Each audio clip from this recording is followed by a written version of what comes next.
All right. So now what we're going to do in this section is we're going to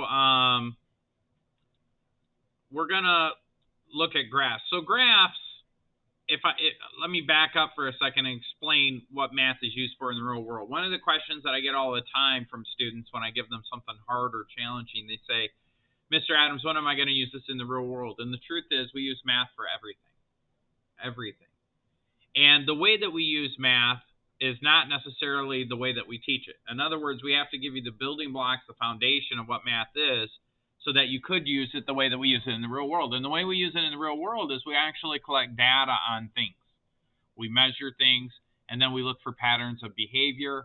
Those patterns of behavior can be mapped out or represented in a certain way. One of those ways is a graph. Based on the graph, we write equations that mimic the graph, and then we use those equations to make predictions. The foundation of most sciences, physics, is just basically that.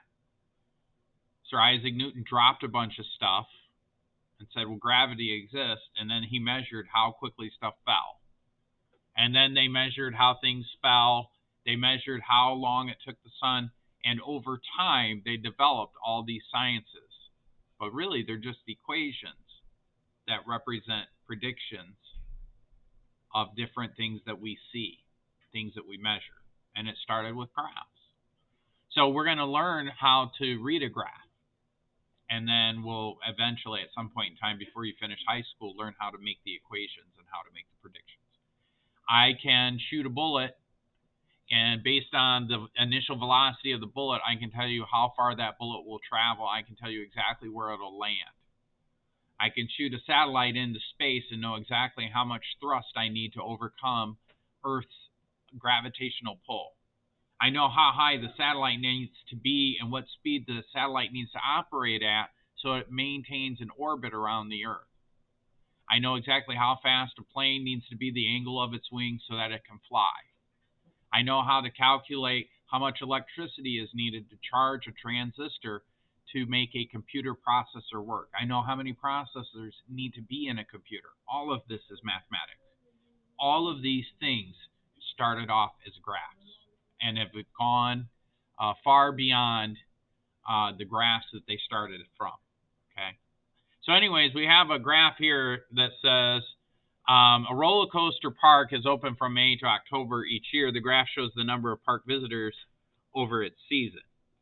So let's look at this and unpack the graph.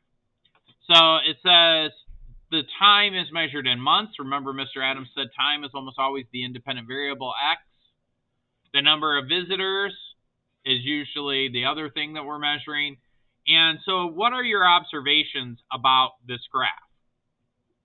Well, they've segmented each segment and numbered it. So this is like segment 1 that represents something. Segment 2 represents something. Segment 3 represents something. Segment 4 represents something. And segment 5 represents something. What do you notice about segment 3? It's higher than the other one. Yeah, it's higher. So what? And when you say higher, what does that mean? It means there's more visitors at that time of month. Yeah, that's exactly correct. That means that there are more visitors in those months. Okay? That's all it means. There are more visitors in those months. Now, if you were to guess, what do you think those months are? Summer? Summertime. Does that make sense? We're talking about a roller coaster park, and it seems like they have more visitors in the summer. What's going on in month 1? It stays the same, right? It stays the same. It's constant. It doesn't increase. It doesn't decrease. What happens in segment 2? Yeah, it increases. More people come, right? And in 3, still more people come. Still people increase, but doesn't increase as much. What happens for segment 4? It decreases. You guys can't see this on the camera, but my students are making these. You know, they're saying it increases, it decreases, and that's absolutely correct. What happens in month 5? It decreases more. Decreases down to almost the same level as 1. So let's see what that means. And segment 1 shows that the attendance during the opening weeks of the park stay constant. Describe what segment 2 shows. Oops, I have my pen upside down. Segment 2 shows what? It shows like more people are starting to come. Yeah, but I'm gonna use some very specific words. I'm gonna say a steep upward slope, and that means attendance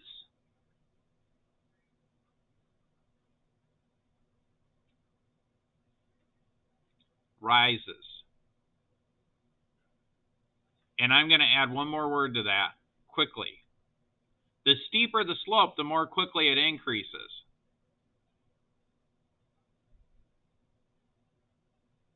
Okay? So the attendance increases quickly. Segment 2,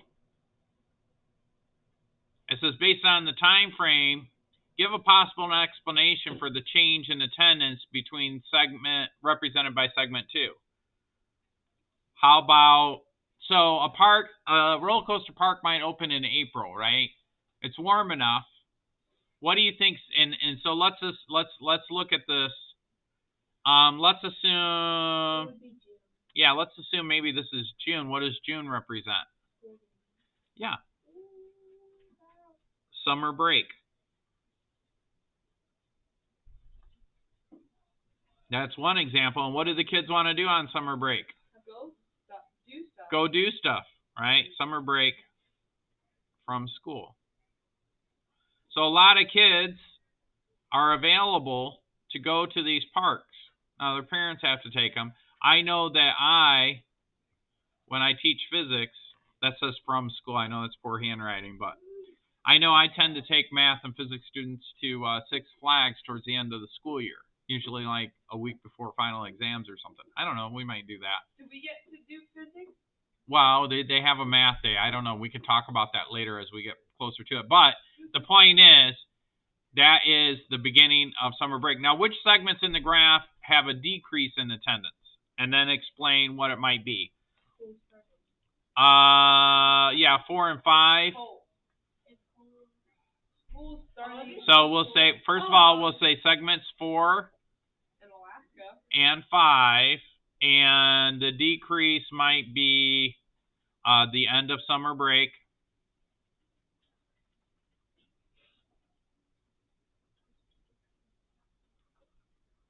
And what was the other thing? Cold weather? Yeah. Even though it's August, it could be in Antarctica. You never know. Or cold weather.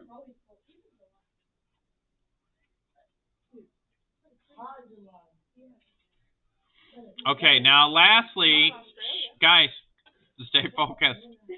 Be quiet and stay focused. So now it says explain the slope of each segment of the graph is related to whether the attendance, or explain how the slope relates to increases or decreases. Well, first of all, if I have a positive slope, that means that it increases, right? Well, now when I say positive, that means it's going uphill.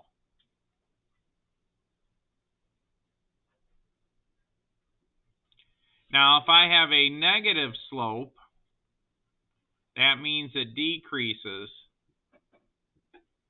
And that's going downhill. Now, I know it sounds silly to write it down because you guys said, okay, the slope's going downhill. That means it's decreasing. In other words, you already understand the concept because you guessed correctly when I asked the questions what's going on. Okay? And that's basically it. Any questions? Think about that mathematically, though. If I increase, I have to add, right? If I want a number greater than 5, I have to add something to 5. If I want a number less than 5, I have to subtract something from 5. So that's what the slope is. It represents the rise over run, how much something increases or decreases. Okay, that's example number 1.